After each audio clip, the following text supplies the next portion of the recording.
Hello viewers, কেমন আছো তোমরা? আশা করি খুব ভালো আছো। শুভ সকাল, আর সবাইকে জানাই বুদ্ধ পূর্ণিমার অনেক অনেক শুভেচ্ছা ও ভালোবাসা। বুদ্ধ পূর্ণিমায় আপনারা কিন্তু এইভাবে বাড়িতে ঠাকুরকে পায়েস রান্না করে ভোগ নিবেদন হিসাবে করতে পারেন। তো আমি চালের পায়েস আজকে রান্না করেছি, গোবিন্দভোগ চালের পায়েস। তো চলুন দেখে নিই। চালের পায়েস রান্না করার জন্য প্রথমে আমি এখানে 1 লিটার দুধ ভালো করে ফুটিয়ে নিচ্ছি। আমি কিন্তু এই দুধটা প্যাকেট দুধ ব্যবহার করেছি, আপনারা চাইলে কিন্তু গরুর দুধও ব্যবহার করতে পারেন। আর সাথে কী কী দিচ্ছি চলুন দেখে নিই। এখানে ঘি নিয়ে নিয়েছি, আর আতক চাল নিয়ে নিয়েছি, মানে গোবিন্দভোগ চাল, বেশ কিছুটা কাজু কিশমিশ, আর সাথে নিয়ে নিয়েছি লাল বাতাসা, আর নিয়ে নিয়েছি বেশ অনেকটা পরিমাণ চিনি। এরপরে দুধটাকে ভালো করে ফোটাতে ফোটাতে অনেকটাই কিন্তু কমে এসেছে। এবার চালটাকে আমি ভালো করে ঘিয়ের মধ্যে মাখিয়ে নেব। ঘিয়ের মধ্যে মেখে নিয়েছি গোবিন্দভোগ চালটা, তাতে কিন্তু পায়েসের টেস্ট এবং ফ্লেভারটা খুবই সুন্দর হয়। এবার চালটাকে আমি দিয়ে দিচ্ছি। যে কোনো পুজো পার্বণে কিন্তু এইভাবে পায়েস রান্না করে আমরা কিন্তু ঠাকুরকে নিবেদন করতে পারি, বা যে কোনো অনুষ্ঠান, জন্মদিন বলুন, শুভ কাজেই কিন্তু পায়েস রান্না করা যায়। আর পূর্ণিমার দিন কিন্তু অনেকেই ঠাকুরকে ভোগ নিবেদন করেন। তো এইভাবে যদি পায়েস রান্না করে দেওয়া যায় তাহলে কিন্তু খুবই ভালো।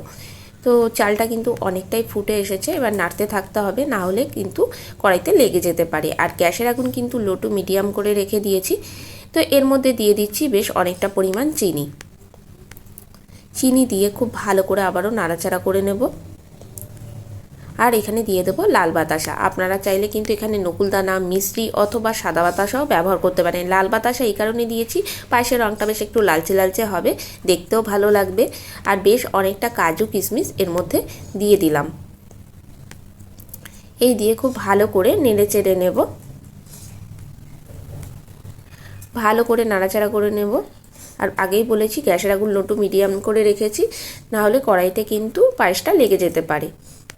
চাল কিন্তু অনেকটাই ফুটে এসেছে, তারপরে কিন্তু যখন 60% ফুটে এসেছে তখনই কিন্তু আমি চিনি, বাতাসা, কাজু কিশমিশ এগুলো কিন্তু দিলাম।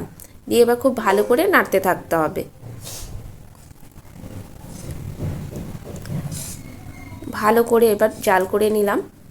পায়েস কিন্তু মোটামুটি অনেকটাই কিন্তু আমার রেডি হয়ে গেছে। আপনারা দেখতেই পাচ্ছেন কতটা ঘন হয়ে গেছে। ভালো করে নাড়তে থাকতে হবে। আর পুজোর দিনে কিন্তু এইভাবে পায়েস রান্না করে ঠাকুরকে দেওয়াই যায়। তো পায়েস কিন্তু অনেকটাই আমার হয়ে গেছে, আর অনেক ঘন হয়ে এসেছে বন্ধুরা, তোমরা দেখতেই পাচ্ছ। এবার নামিয়ে নেব।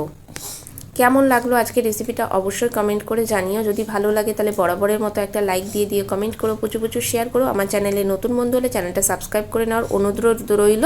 টাটা।